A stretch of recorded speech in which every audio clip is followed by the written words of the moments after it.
Hi guys, it's Jennifer. Welcome back to my channel.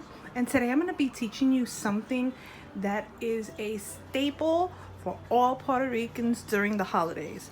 Whether it's Thanksgiving with our turkey or Christmas with our arroz con gandules, one of our staple dishes is what I'm going to teach you to season today. That is pernil. Puerto Ricans, we love our pernil or our pork shoulder. Everybody seasons it differently. They have different seasoning. I'm gonna teach you a seasoning that's fairly easy, but it's always a big hit when you make pork. It has very few ingredients, but I have a science to how I season my meat and what I do and how many days before and everything. So before we go any further, I just want to say, if you haven't already subscribed to my channel, please subscribe, give me a thumbs up, like, comment, and now let's move forward. Okay, so first thing you're gonna need is fresh garlic. You're gonna need salt. You'll need oregano, any kind of oregano you have. I happen to be using Dominican oregano. I have another oregano there too. Black pepper, oil. You can use olive oil if you want to. I use corn oil. Doesn't matter what kind of oil you use. Now I'm using, I don't know if you guys know, I'm sure people know, this is a pilon. And I'm gonna be smashing my garlic in the pilon. I can also do it in a mini chopper. You can do it in a mini chopper. To me, I like to do my garlic in the pilon. I feel that it releases the flavors from the garlic more than if I just put it in a mini chopper. So don't get me wrong, there are times that I'm not in the mood to be smashing up all this garlic in the pilon, but today we're gonna be doing it since it's for Thanksgiving. Also, when you're gonna do pork shoulder, let me show you what the pork shoulder is. When you're gonna do this, I would season it normally 2 to 3 days before I'm gonna actually cook it. So let's say I'm cooking it Thursday, I would start to adobarlo or season it at least 2 to 3 days before. So if Thanksgiving is Thursday, sometimes I'm already doing it Sunday and Monday. And what I do is every night I flip it over. So if it's skinned down one night, the next following night I flip it back over. And every night, I know people are like, why do you do that? You'll see a difference when you finally do cook it of how much seasoning the pernil has taken. So this is what a pernil is. Pork shoulder, you'll see it's got like the skin on one side and the meat on the other. This one is a little over 7 pounds. So we're gonna put this off because we still have to wash that. But first, what we're gonna work is on our seasoning. So give me a second and we'll come back. So I have my pilon. I washed it out. This can be a little time consuming, but this is the first thing you have to do, right?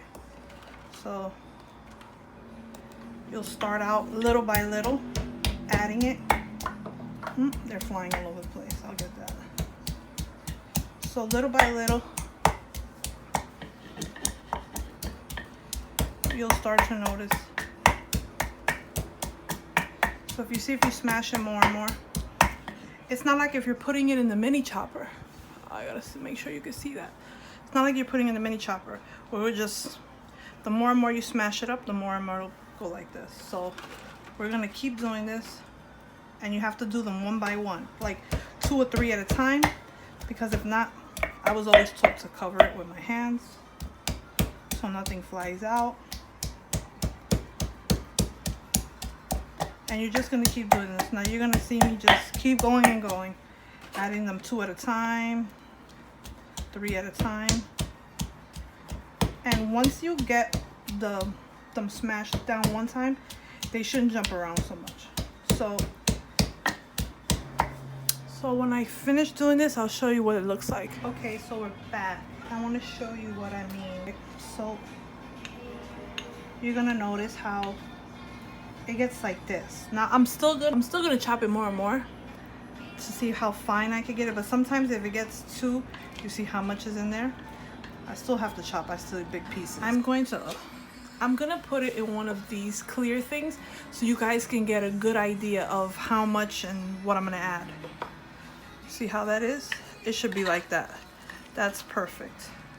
But I'm wondering if I should add some more, because you can always store this a little bit, not for a long time, but for a week or so.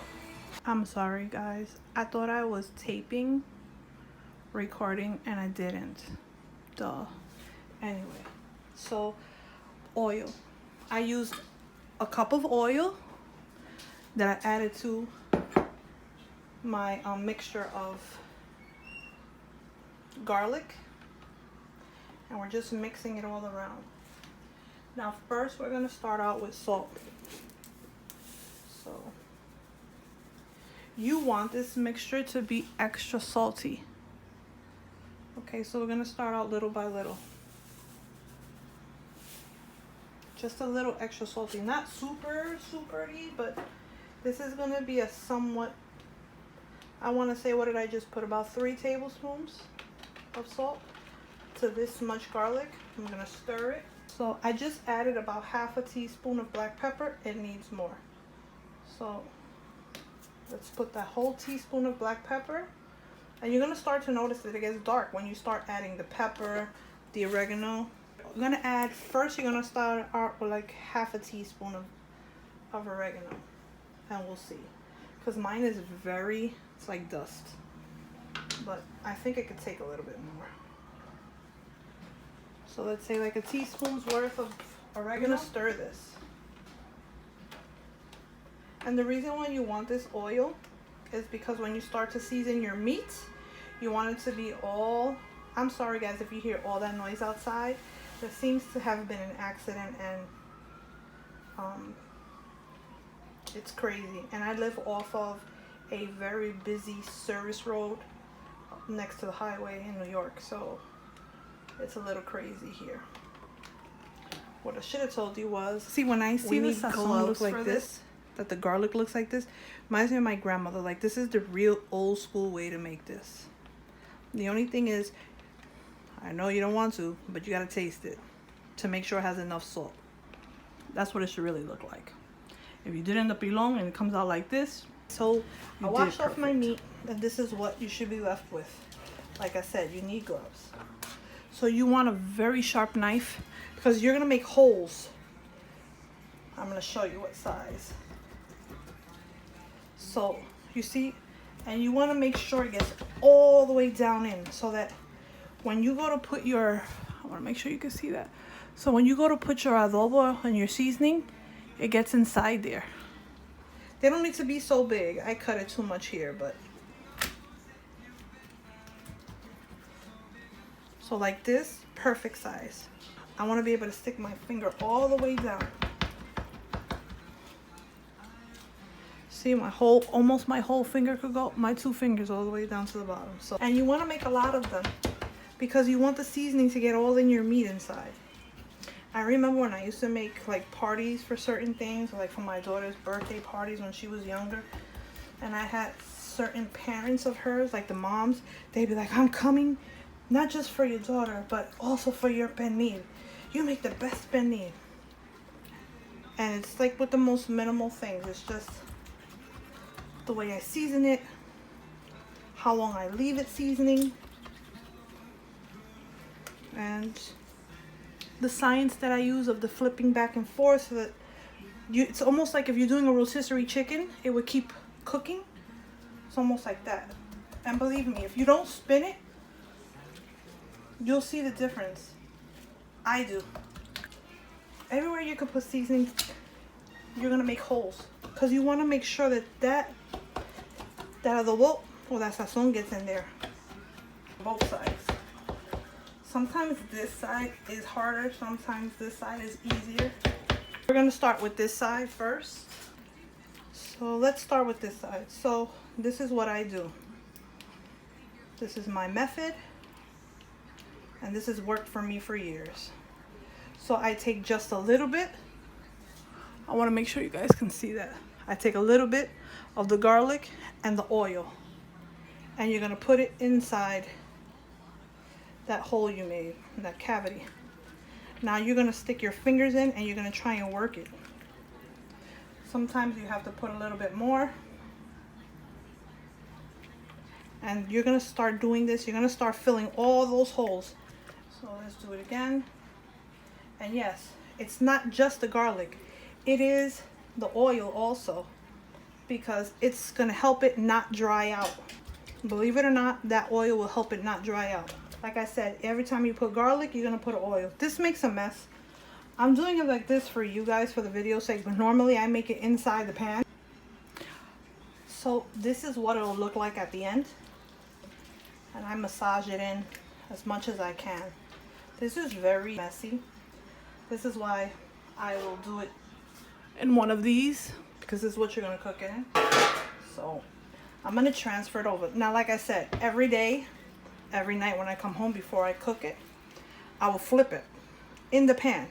I'll just keep going like this. It's just the day that you're gonna cook it, you wanna make sure that this side is up. So this is what it should look like at the end. Now cover it with aluminum foil, or the actual cover that this pan comes with. I'm gonna see if it fits in my new fridge. I have a different fridge now, so I don't know if it's gonna fit in my fridge. Mine, I don't think it's gonna fit with the actual cover. So I'm just gonna cover it with aluminum foil. So we're gonna try and cover it up tight. As tight as we can get it.